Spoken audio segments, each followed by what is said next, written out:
Hello champions, आप सबका हार्दिक स्वागत है प्रियस विद्यापीठ यूट्यूब चैनल के ऊपर। मैं sir Priyesh Patel. B semester number 1 का रिजल्ट जिसका सबको बहुत इंतजार था वो फाइनली कल आ चुका है। आप सबने आपका रिजल्ट देख लिया होगा, बहुत अच्छा सबका रिजल्ट आया है। सबसे पहले तो आपके सबसे पहले जीटीयू के अच्छे रिजल्ट के लिए कॉन्ग्रेचुलेशन। अब आपके बहुत सारे सवाल थे, जैसे कि रीचेकिंग करवाए, रीअसेसमेंट करवाए, मार्क्स थोड़े कम आए, रीअसेसमेंट डालू, रीचेकिंग डालू, क्या डालना चाहिए कि नहीं डालना चाहिए, डेटा नॉट फाउंड आ रहा है तो उसका क्या मीनिंग है, कौन सा रिजल्ट अच्छा कहलाएगा, इसमें आप फेल हुए हो तो एग्जाम कब आएगी। तो ये सारे क्वेश्चंस के जवाब मैं आपको आज की इस वीडियो के अंदर देने वाला हूँ। वीडियो थोड़ा लंबा होगा लेकिन पूरा देखना ताकि सारी इंफॉर्मेशन आपको मिल जाए और एक भी इंफॉर्मेशन आपकी छूट न जाए। लेकिन वीडियो को शुरू करने से पहले अगर आपने सेकंड सेमेस्टर के एक भी कोर्स हमारे बाय नहीं किए हैं तो हमने हमारे सभी कोर्स के ऊपर 20% ऑफ की ऑफर शुरू करी है। ये रीजन वही है कि हमारा रिजल्ट बहुत अच्छा है। रिजल्ट का सेलिब्रेशन बहुत जल्द ही होने वाला है। अभी रिजल्ट कलेक्शन का काम चल रहा है और रिजल्ट्स के सेलिब्रेशन के अंदर रिजल्ट्स की गिफ्ट्स भी स्टूडेंट्स को मिलने वाली है। तो 20% ऑफ सभी स्टूडेंट्स के लिए अभी हमारी एप्लीकेशन में चल रहा है। डिस्क्रिप्शन बॉक्स में सभी कोर्स की लिंक है, सेकंड सेमेस्टर के सारे कोर्स अवेलेबल है, तो आप जाकर के आपका कोर्स बाय कर सकते हो। और इंस्टेंट अपडेट के लिए इंस्टाग्राम प्रियस विद्यापीठ सेम हैंडल को आप फॉलो भी कर सकते हो। तो देखते हैं आपके सवाल वन बाय वन। सबसे पहला जो आपका सवाल है कि सर हमें रीचेकिंग में डालना चाहिए कि रीअसेसमेंट में डालना चाहिए और इसका मीनिंग क्या है। तो देखो, रीचेकिंग का मतलब क्या, आप रीचेकिंग में डालोगे तो रीचेकिंग का मीनिंग ऐसा है कि आपका जो पेपर है उसमें टोटल गलत है तो टोटल चेक किया जाएगा। पहला, कोई क्वेश्चन चेक करना रह गया है तो वो क्वेश्चन चेक होगा। दूसरा, बस दो ही चीज, पेपर में टोटल चेक होगा, अंदर भी टोटल चेक होगा, बाहर भी टोटल चेक होगा। कोई क्वेश्चन चेक करना रह गया है तो ही चेक होगा। ये बात है रीचेकिंग। दूसरी चीज है रीअसेसमेंट। रीअसेसमेंट मतलब क्या, जीटीयू रीअसेसमेंट में आपकी जो सप्लीमेंट्री है उसमें जो मार्क दिए हैं पहले टीचर ने वो सारे मार्क डिलीट कर देगा।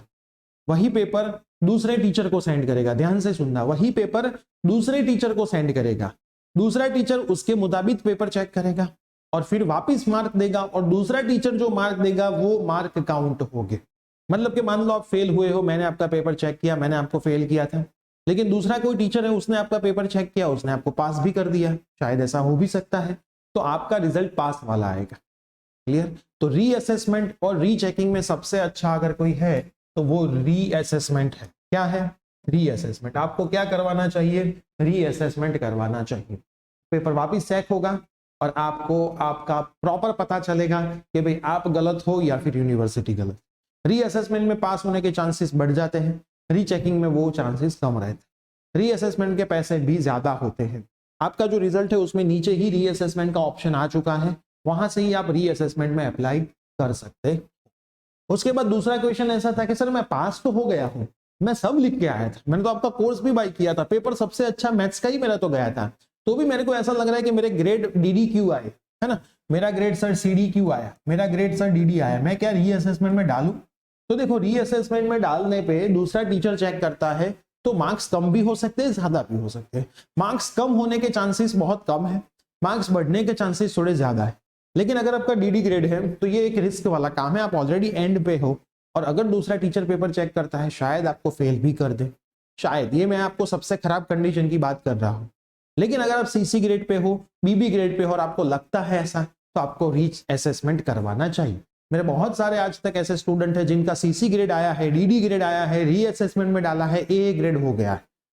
समझना क्लियर? आपको पता है आपने पेपर कैसा लिखा है, तो रीअसेसमेंट पूरा आपके ऊपर है कि भाई मार्क्स अगर कम है, पास तो मैं हूं तो मैं डालू कि नहीं, तो वो पूरा आपके ऊपर है। आपको पता है वो आपने पेपर कैसा लिखा है, उसके अकॉर्डिंग टू आपको ये चीज करनी चाहिए। तीसरा क्वेश्चन है कि सर डेटा नॉट फाउंड आ रहा है, मैं कब का रिजल्ट चेक कर रहा हूं। तो डेटा नॉट फाउंड वाले केस के अंदर आपको क्या करना है, आपकी कॉलेज में जाना है, आपकी कॉलेज में एग्जाम सेक्शन या फिर एचओडी को मिलना है। वो क्या करेंगे, चेक करेंगे रिजल्ट का, नहीं प्रॉपर ओपन होगा तो आपका रिजल्ट का जीटीयू को मेल करेंगे और जीटीयू में से उसका आंसर आएगा। क्लियर? तो डेटा नॉट फाउंड वाला केस कॉलेज ही सॉल्व कर सकता है, कॉलेज में आपको एग्जाम सेक्शन में मिलना है, उसमें कोई बहुत बड़ा प्रॉब्लम नहीं है, तो इतना टेंशन लेने की जरूरत नहीं है। अब इसकी रेमेडियल की एग्जामिनेशन कब आएगी, तो सेमिस्टर नंबर 2 की जब आपकी रेगुलर की एग्जामिनेशन होगी, आपको जो 6 सब्जेक्ट पहले सेमिस्टर में आए थे वो 6 सब्जेक्ट सेकंड सेमिस्टर में आपको नहीं आते हैं, आपको दूसरे आते हैं, लेकिन आपके फ्रेंड्स लोगों को वो सब्जेक्ट्स आते हैं जो दूसरी ब्रांच में। तो आपके फ्रेंड्स जब वो एग्जाम देंगे सेकंड सेमिस्टर की, उस टाइम पे वो पेपर आपका रेमेडियल का हो जाए।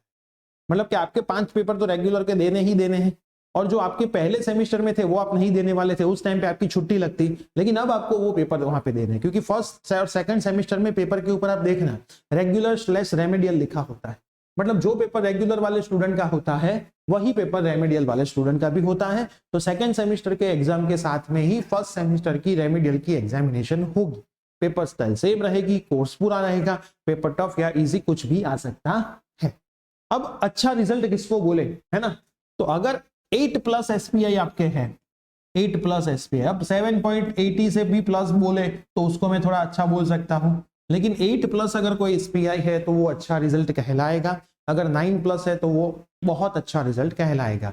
लेकिन 7.5 से भी ज्यादा स्टूडेंट जिनका रिजल्ट है वो लोग 8+ जा सकते हैं, थोड़ी सी प्रिपरेशन अच्छे से करें, थोड़ा सा जहां पे प्रॉब्लम है उसको सॉल्व करें तो अपने आप वो रिजल्ट अच्छा हो जाएगा।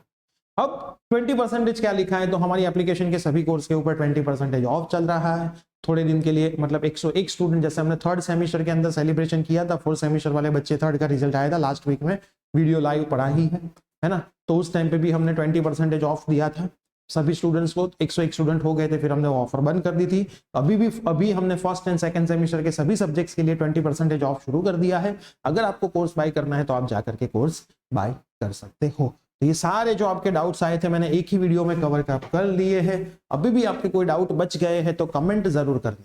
एक और डाउट रह गया है कि सर अगर मैं एक कंपोनेंट में फेल हूं, मान लो कि मिड सेम में फेल हूं, तो क्या मेरे को सारी एग्जाम वापस देने की? तो नहीं, आप जिस कंपोनेंट में फेल हो वही देने का। मान लो वाइवा में फेल हो तो वाइवा वापस दो, मिड सेम में फेल हो तो मिड सेम वापस दो, यूनिवर्सिटी में फेल हो तो ओनली यूनिवर्सिटी की एग्जाम ही वापस दो। मिड सेम और वाइवा में फेल हो तो आपको कॉलेज के टीचर का कॉन्टेक्ट करना है। यूनिवर्सिटी में फेल हो तो जब आपका एग्जाम फॉर्म यूनिवर्सिटी का निकलेगा, हम यहाँ से बताएंगे, तब आपको वो फॉर्म भर देना है। क्लियर? तो वही कंपोनेंट की एग्जाम देनी है। लेकिन कोई भी एक कंपोनेंट में आप फेल हो तो आप पूरे सब्जेक्ट्स में वहां पे फेल ही दिखाओगे। क्लियर? 5 ATKT पे D10 हुआ जाता है, लेकिन अभी आप D10 नहीं होगे। D10 का आपको नेक्स्ट सेमिस्टर में देखना पड़ेगा। फर्स्ट सेमिस्टर में अगर आपकी 5 बाकी रहती है तो आप थर्ड सेमिस्टर में नहीं जा सकते हो। ये रूल है 5 ATKT का। 5 आए तो 4 है तो आप जा सकते हो, आगे का एक सेम छोड़ना है, उसके आगे के जितने भी सेम है उसमें 5 नहीं होनी चाहिए। लेकिन वो अभी आपको सोचने की जरूरत नहीं है, आप अपना सब्जेक्ट के ऊपर फोकस करो, अच्छा रिजल्ट लाओ, अच्छे से पास हो जाओ, तो अपने को D10 का रूल कभी भी जानना या देखना ना पड़े। तो कंपोनेंट वाला भी खास ध्यान में देख लेना कि भाई कौन से कंपोनेंट में आप फेल हो। और अगर मान लो आप मिड सेम में फेल हो, वाइवा में फेल हो, यूनिवर्सिटी में फेल हो, वो तो 3 ATKT नहीं कहलाती, वो एक ही कहलाएगी, है ना? वो एक ही सब्जेक्ट कहलाएगा। एक ही सब्जेक्ट के सारे कंपोनेंट में फेल हो तो भी वो एक ही ATKT कहलाती है, वो 3 नहीं कहलाती। ठीक है? तो ये वीडियो आपके सभी फ्रेंड्स में जरूर शेयर कर देना, तो इनमें से कोई भी उनके डाउट है तो जल्द से जल्द ये डाउट सॉल्व हो जाए। और जल्द ही मिलते हैं सेलिब्रेशन के अंदर। अभी भी आपने आपका रिजल्ट हमें सबमिट नहीं करवाया है, अगर आपने हमारे प्लेटफॉर्म से फर्स्ट सेमिस्टर का एक भी कोर्स बाय किया था तो आपका रिजल्ट हमें जरूर शेयर करें हमारे व्हाट्सएप नंबर के ऊपर। हमारा जो व्हाट्सएप नंबर है मैं यहाँ पे लिख देता हूं। व्हाट्सएप नंबर है 9825799458। उसके ऊपर आपका रिजल्ट सबमिट करना है, आपका एक पासपोर्ट साइज या फिर कोई भी रैंडम फोटोग्राफ सबमिट करना है, तो आपको आपकी गिफ्ट मिलेगी। और श्योर आपको आपकी गिफ्ट मिलेगी। अगर आपको ऐसा लगता है कि नहीं मिलेगी तो लाइव सेशन में जाइए। ये रहा GTU सेमेस्टर 3 और इसमें जितने भी स्टूडेंट आए थे, सबमिट करवाया था रिजल्ट, सबको उनकी गिफ्ट ऑलरेडी मिल चुकी है। आप किसी का भी कांटेक्ट करके किसी को भी पूछ सकते हो, लेकिन आपको हमारे प्लेटफॉर्म से कोई एक सब्जेक्ट फर्स्ट सेमेस्टर का पढ़ा होना चाहिए। अगर नहीं पढ़ा है तो गिफ्ट आपको नहीं मिलेगी।